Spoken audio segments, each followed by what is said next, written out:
Well, welcome back to You Heard From a CFP. My name is Matthew Coyle. Today, it's Monday. It's time for You Heard From a CFP. I've got my dog. I've got my coffee. It's time to talk about a financial subject. Today, we're going to talk about what happens to your stuff when you die. Let's dive in. Okay, today we're talking about your stuff and how that stuff passes down when you pass away. I received an email from a client not too long ago asking this very same question, so I thought I'd make a video of it and just go over some basics. Estate planning can be kind of complicated, especially the wealthier you are. Obviously, you have more assets, it gets more complicated. However, there's some basics around estate planning, some basics around how things pass down that you should probably be aware of. And we'll go over a few of these right now. So we'll start with your retirement accounts. We'll also talk about investments, and we'll talk about all your other stuff, okay? So let's start with retirement accounts. Let's talk about your IRAs, retirement accounts, 401ks, 403bs, things like that. If you are a spouse and your spouse passes away, everybody should have a beneficiary on their retirement account, whether it's an IRA, a 401k, etc. If it doesn't, you need to have one on there. Things don't always pass as smoothly as you would think. If there's no beneficiary, you need to have a beneficiary in your accounts. It's very easy to add, so please do it. I run into a lot of people that do not have beneficiaries on their IRAs or their 401ks. So assuming that you do and you have a beneficiary in your account, and assuming it's a spouse, when you pass away, the money from your IRA can roll directly into your spouse's IRA or can roll directly into your 401k if the plan allows it. So you have two choices at that point. You can go to a spousal IRA, which is your own, or you can go to an inherited IRA and do it from there. It's best to move it to a spousal IRA, which is your own IRA, if your spouse passes away. So if you're a spouse and you have a retirement account, in the vast majority of cases, that money will go tax-free or at least tax-deferred from your IRA or your 401k to your spouse's IRA or their 401k. So IRAs and 401ks, assuming they have beneficiaries, they move fairly easily, fairly swiftly, but make sure you do have a beneficiary on those accounts, because if they don't have a beneficiary, it can slow things down or complicate things to a great degree. So make sure, because I do run into a lot of people that don't have these. So make sure your IRA has a beneficiary on it, or your 401k does. And if you were to pass away, your spouse would inherit that and put it into their, most likely their own IRA, and move from there. All right, let's talk about your assets held outside of retirement accounts, because really that's where it gets a little trickier and requires more time and planning. Inside of an IRA or inside of a 401k, things are actually pretty simple when it comes to planning for things after you pass away. You have a beneficiary. There is no such thing as a joint IRA. There is no such thing as a joint Roth. There is no such thing as a joint 401k. They just don't exist. So the estate planning behind those things is actually quite simple. Beneficiary, you pass away, it goes to the person, and then they put it into their own IRA or their own account, and then there's a life expectancy table on which they have to take the money out, and you go from there.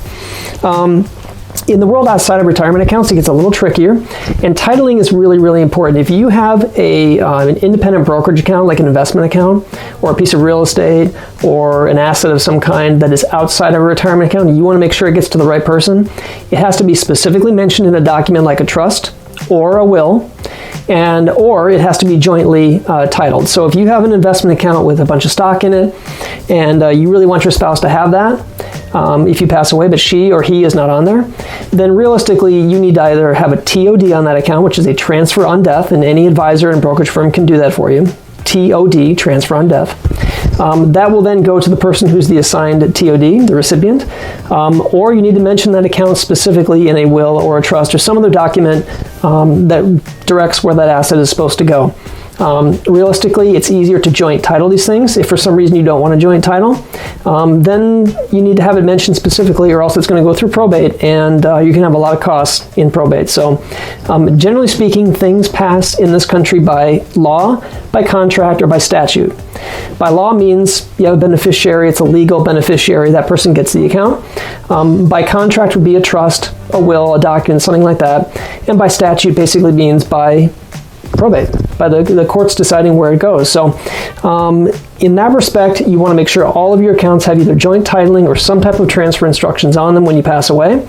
And then the person who receives that inheritance will have tax issues to work through, and we can talk about that at a later date. But generally speaking, outside of a retirement account, things need to be joint titled or separately instructed where they're going to go so you don't wind up in probate. All right, let's talk about the last of the 3 buckets, which is your physical assets. So the first bucket would be retirement accounts. Those can have beneficiaries on them. The second bucket would be non-retirement investment accounts like brokerage accounts, things like that. They can have TODs or be joint titled.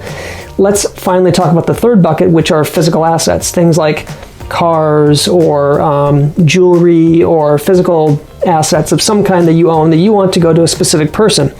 If that's the case, then you really need to have those assets identified or mentioned in a document like a will or a trust or something like that. If you don't do that, disagreements can arise over who gets those assets, particularly if you have multiple children or maybe a business partner that feels owed something or whatever. So I've seen all kinds of situations being this business for 20 years. So what I would tell anybody is watch out for those 3 buckets: retirement, non-retirement, and physical. Anything physical needs to be identified specifically in a document. Anything non-retirement that's investment related can be joint title or TOD'd. And anything that's on the retirement side can be assigned a beneficiary, and that's a quick legal way of doing that. So identify those 3 buckets. If you do receive something from someone who's passed away, you're going to have some tax issues to deal with. Generally speaking, if you inherit something from someone, the cost basis from that also comes along with you, but then it gets stepped up.